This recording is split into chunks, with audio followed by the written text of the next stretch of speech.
berdua. Oke, terima kasih, selamat menikmati. Jadi Bapak Ibu ada di sini bukan kebetulan, tapi Tuhan Yesus sedang mengarahkan hidup kita. Jangan sia-sia, ya.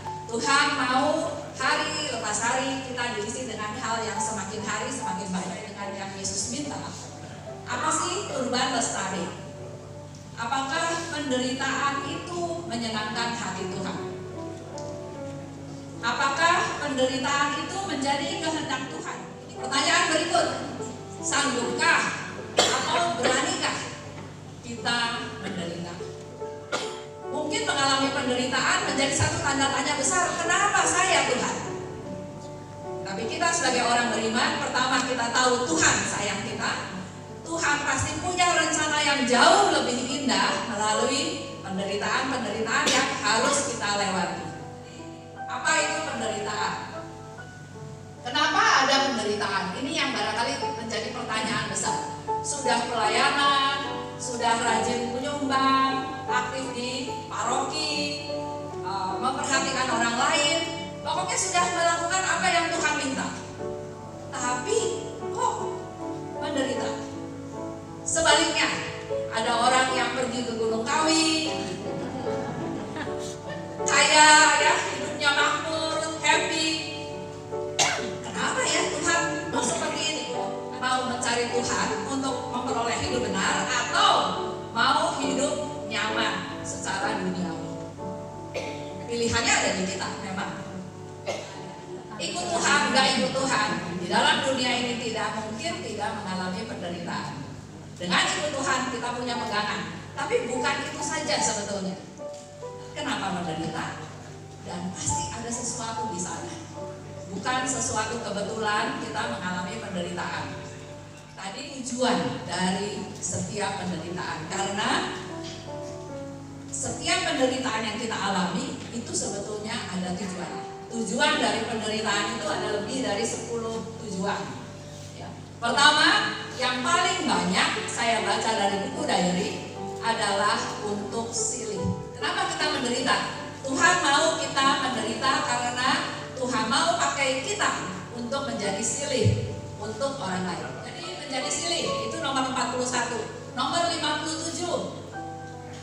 Suster Faustina itu punya keinginan, kerinduan supaya orang kenal Tuhan. Tuhan, saya menderita nggak apa-apa Tuhan.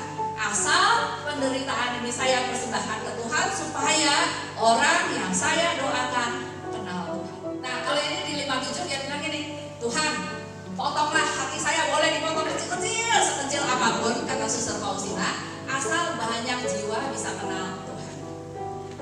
Nomor 384, Yesus itu bilang banyak orang melukai hatiku karena mereka tidak pernah berterima kasih. Jadi jangan diisi dengan kecurigaan, tapi bersyukur, berterima kasih karena ternyata Suster Faustina bilang hati Yesus itu terluka karena begitu banyak orang yang tidak berterima kasih. Lanjut, untuk mereka yang membutuhkan doa, Tuhan kalau penderitaan ini bisa menyelamatkan orang, terpujilah Engkau. Jadi bukan nyari kambing hitamnya siapa yang membuat saya menderita, tapi yang diterima oleh Suster Faustina adalah kalau saya harus menderita, oke Tuhan, saya menderita.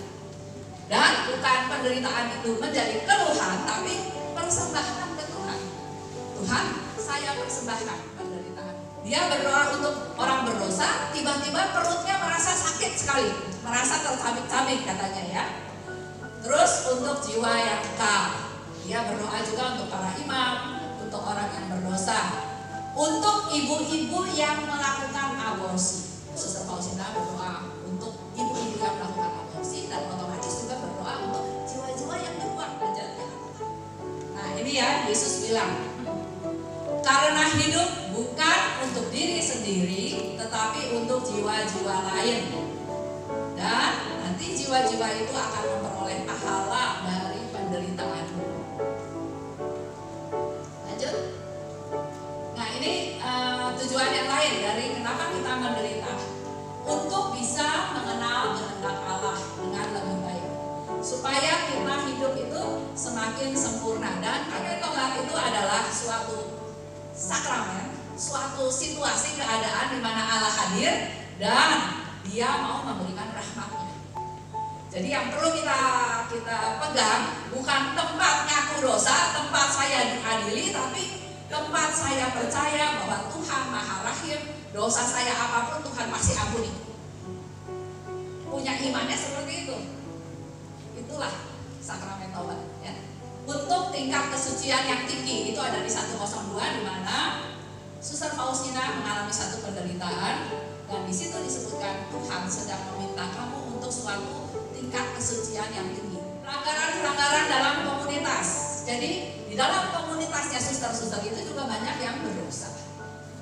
Tapi Suster Faustina bilang, saya mau menderita Tuhan untuk pelanggaran-pelanggaran yang ada dalam komunitas. Di 270, karya-karya Allah yang benar selalu mendapat tantangan dan ditandai dengan penderitaan.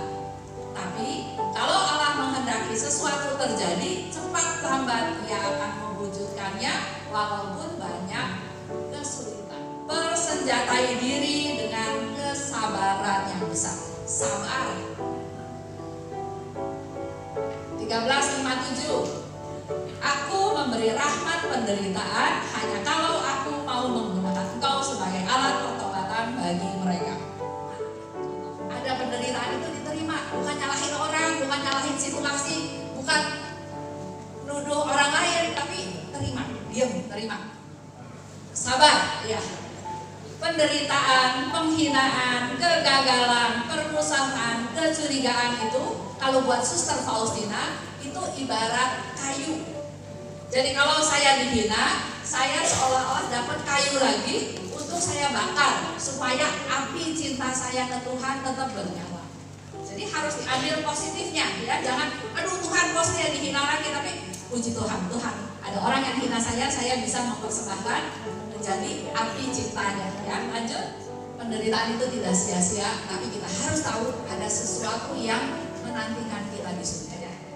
Kesimpulannya, jadi meskipun pada kesempatan tertentu engkau tidak merasakan kehadiranku, aku akan selalu menyertai engkau.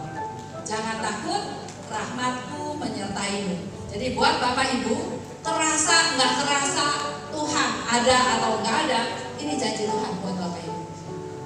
Yesus bilang, terasa kamu bisa merasakan saya hadir, kamu nggak merasa saya hadir, tapi saya selalu hadir. Ya, ini yang perlu Bapak Ibu pegang, jangan takut, rahmat menyertaimu.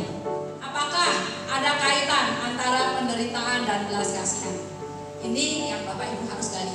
Kalau saya ditanya atau pastor atau siapa saja mungkin ditanya, ada nggak ya kaitan penderitaan dengan belas kasihan Tuhan? Jawabannya ada. Tapi ada di mana, bagaimana rasanya, kapan atau diungkapkannya bagaimana? Dalam 2 hari ini Bapak Ibu rasakan sendiri. Sampai nanti waktu pulang rekoreksi bisa bilang, penderitaan adalah awal dari belas kasihan Tuhan yang kita terima. Amin ya.